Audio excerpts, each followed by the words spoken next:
గుర్తుపెట్టుకోండి, నేను పోయినసారి ముఖ్యమంత్రిగా ఉన్నప్పుడు జరిగితే ఆ రోజు 4,000 నుంచి 10,000 ఇంకోటి 10,000 7,500 చేశాం. 5,500 11,000 చేశాం అనుకుంటాను. 11,500 నాకంటే మీరే మాకు ఉన్నారు. 10,500 చేశాం. మనం ఉంటే మీరు అనుకున్న డిమాండ్స్ అన్నీ ఫుల్ఫిల్ అయిపోయింది. ఆ రోజు తెలంగాణతో నీటుగా ఏది వాళ్ళు ఇచ్చినా మిమ్మల్ని కాదనకుండా ఏంటంటే 2 రాష్ట్రాలు కలిసి ఉన్నాం.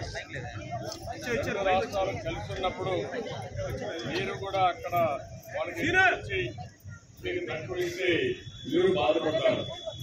అందుకని నేను 43% PRC కూడా కాకుండా అన్ని విషయాల్లో మీకు అంగన్వాడీ కానీ లేకపోతే ఎవరైతే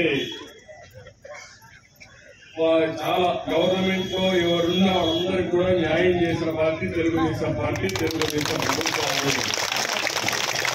నేను రోడ్డు ఎక్కిన లెక్క పెట్టుకోలేదంటే చాలా దారుణం, బాధాకరం. నేను ఒకటే చెప్తున్నా, 100 రోజులే ఉంది, ఈ ప్రభుత్వాన్ని ఇంటికి పంపిద్దాం. మీ డిమాండ్స్ అన్ని కూడా సానుకూలంగా పరిశీలించి న్యాయం చేసే బాధ్యత నేను తీసుకుంటానని మరొకసారి మీ అందరికీ హామీస్తూ, మీరు చేసే ఆందోళన పట్ల నా ప్రగాఢ సంపూర్ణమైనటువంటి సహకారాన్ని ఇస్తానని చెప్పి మరొకసారి మీ అందరికీ హామీ ఇస్తున్నా. ఆడబిడ్డలంతా రోడ్డెక్కారు, కానీ ముఖ్యమంత్రికి మాత్రం కనికరం రావడం లేదు. పరదాలు కట్టుకొని తిరిగే పరిస్థితిలో ఉన్నాడు.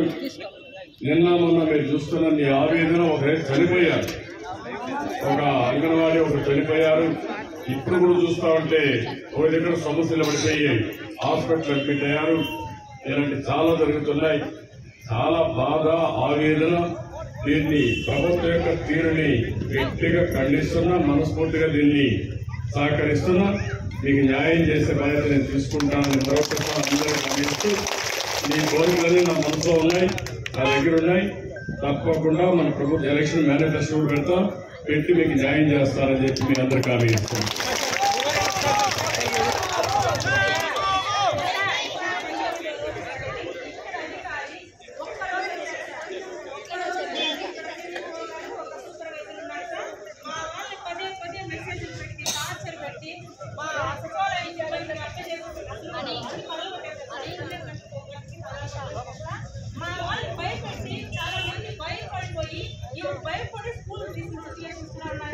ఇప్పుడు మేమందరూ సొంతలో ఉన్నాం, మాకు జీతాలు రావు.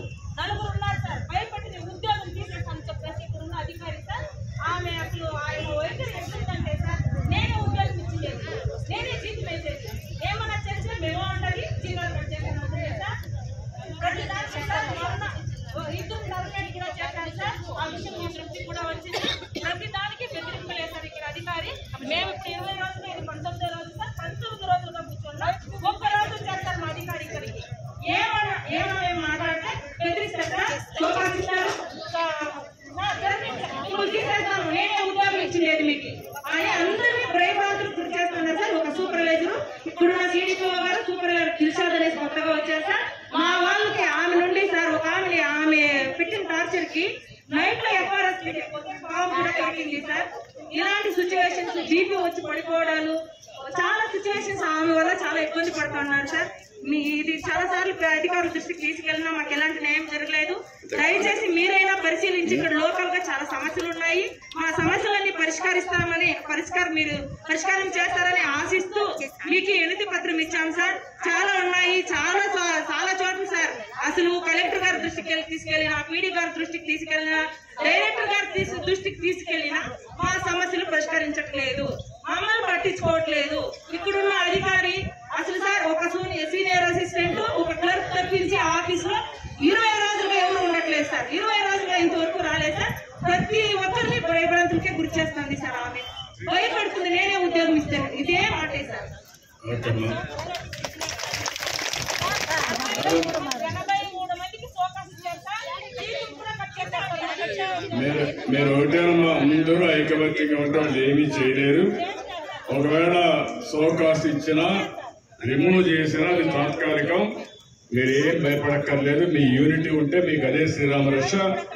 ఇలాంటి ఆఫీసర్లు ఒకరిద్దరు గుర్తుపెట్టుకోవాల్సింది, ప్రభుత్వం ఏం చెప్తే చేయాలని చెప్పి మిమ్మల్ని బెదిరించాలనుకుంటున్నారు. ఈ బెదిరించి భయభ్రాంతులు చేసి తద్వారా మిమ్మల్ని అణిచివేయాలనుకుంటున్నారు. మీరు చేసేది న్యాయం. ప్రజాస్వామ్యంలో పోరాడే హక్కు ప్రతి ఒక్కరికి ఉంది. ఆ విషయం మీరు గుర్తుపెట్టుకోవాలి. మేము శాశ్వతం కాదు. ప్రభుత్వాలు వస్తూ ఉంటాయి, ప్రభుత్వాలు ప్రజలకు ఒక ట్రస్టీగా ఉండాలి.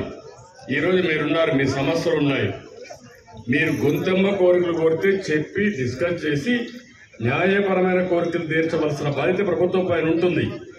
బాధ్యత మర్చిపోయి బెదిరిస్తానంటే కుదరదు. అందుకే చెప్తున్నా, 14 సంవత్సరాలు ముఖ్యమంత్రిగా పనిచేసిన అనుభవం నాకుంది.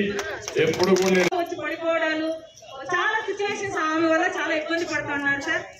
ఇది చాలా సార్లు అధికారుల దృష్టికి తీసుకెళ్ళినా మాకు ఎలాంటి న్యాయం జరగలేదు.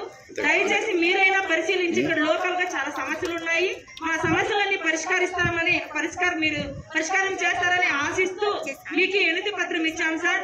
చాలా ఉన్నాయి, చాలా చోట్ల సార్ అసలు కలెక్టర్ గారి దృష్టికి తీసుకెళ్ళినా, పీడీ గారి దృష్టికి తీసుకెళ్ళినా, డైరెక్టర్ గారి దృష్టికి తీసుకెళ్ళినా మా సమస్యలు పరిష్కరించట్లేదు, మమ్మల్ని పట్టించుకోవట్లేదు. ఇక్కడున్న అధికారి అసలు సార్ ఒక సీనియర్ అసిస్టెంట్ ఒక క్లర్క్ తప్పించి ఆఫీస్ లో 20 రోజులుగా ఎవరు ఉండట్లేదు సార్. 20 రోజులుగా ఇంతవరకు రాలేదు సార్. ప్రతి ఒక్కరిని భయభ్రాంతులకే గురి చేస్తుంది సార్. ఆమె భయపడుతుంది, నేనే ఉద్యోగం ఇస్తాను, ఇదే మాటే సార్. 83 మందికి ఫోకస్ చేస్తారు, కూడా కట్ చేస్తారు. మీరు ఒకటేనమ్మా, అందరూ ఐకమత్యంగా ఉంటారు, ఏమీ చేయలేరు. ఒకవేళ సోకాస్ట్ ఇచ్చినా రిమూవ్ చేసినా అది తాత్కాలికం, మీరు ఏం భయపడక్కర్లేదు. మీ యూనిటీ ఉంటే మీకు అదే శ్రీరామ రక్ష. ఇలాంటి ఆఫీసర్లు ఒకరిద్దరు గుర్తుపెట్టుకోవాల్సింది, ప్రభుత్వం ఏం చెప్తే చేయాలని చెప్పి మిమ్మల్ని బెదిరించాలనుకుంటున్నారు. ఈ బెదిరించి భయభ్రాంతులు చేసి తద్వారా మిమ్మల్ని అణిచివేయాలనుకుంటున్నారు. మీరు చేసేది న్యాయం. ప్రజాస్వామ్యంలో పోరాడే హక్కు ప్రతి ఒక్కరికి ఉంది. ఆ విషయం మీరు గుర్తుపెట్టుకోవాలి. మేము శాశ్వతం కాదు. ప్రభుత్వాలు వస్తూ ఉంటాయి, ప్రభుత్వాలు ప్రజలకు ఒక ట్రస్టీగా ఉండాలి. ఈరోజు మీరున్నారు, మీ సమస్యలు ఉన్నాయి, మీరు గొంతెమ్మ కోరికలు కోరితే చెప్పి డిస్కస్ చేసి న్యాయపరమైన కోరికలు తీర్చవలసిన బాధ్యత ప్రభుత్వం పైన ఉంటుంది. బాధ్యత మర్చిపోయి బెదిరిస్తానంటే కుదరదు. అందుకే చెప్తున్నా, 14 సంవత్సరాలు ముఖ్యమంత్రిగా పనిచేసిన అనుభవం నాకుంది. ఎప్పుడు కూడా నేను ఎవరిని బెదిరించను, అది మంచిది కూడా కాదు. కొంతవరకే బెదిరిస్తూ జరుగుతుంది, తిరుగుబాటు చేస్తే వీళ్ళు పారిపోతారు. మీరందరూ అనుకుంటే ఒక ఆఫీసర్ ఒక లెక్క, ఏం లెక్క లేదు. ఆరు కూడా గుర్తుపెట్టుకోవాలి. ప్రభుత్వం చెప్తే అనవసరంగా మిమ్మల్ని ఇబ్బంది పెట్టడం మంచిది కాదు. ఒకవేళ అలాంటి జరిగితే నేనున్నా, తప్పకుండా మీరు కొట్టే గుర్తుపెట్టుకుని 100 మంది. అది నా నియోజకవర్గం. ఇది మిమ్మల్ని ఎవరిని తీసేసినా మళ్ళీ రీఇన్స్టేట్ చేసే మళ్ళా అవన్నీ కూడా డిసిప్లిన్ యాక్షన్స్ అన్ని కూడా తీసేస్తా. దాని గురించి బాధలో, ఎందుకంటే మీరు అన్యాయం చేసి నేను సహకరించాను, అది వేరే విషయం. కానీ మీరు చేసేది న్యాయం అనేది నా ప్రగాఢ విశ్వాసం. ఆ విషయం మీరు గుర్తుపెట్టుకున్నాను.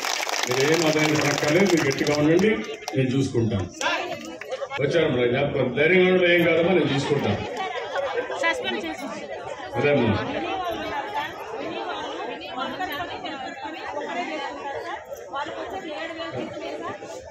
నేను అన్ని న్యాయంగా మీకు ఏం చేయాలో మీతో మాట్లాడి నేను అన్ని పరిష్కారం చేస్తాను. నేను హామీ ఇస్తున్నాను. ఓకేమ్మా.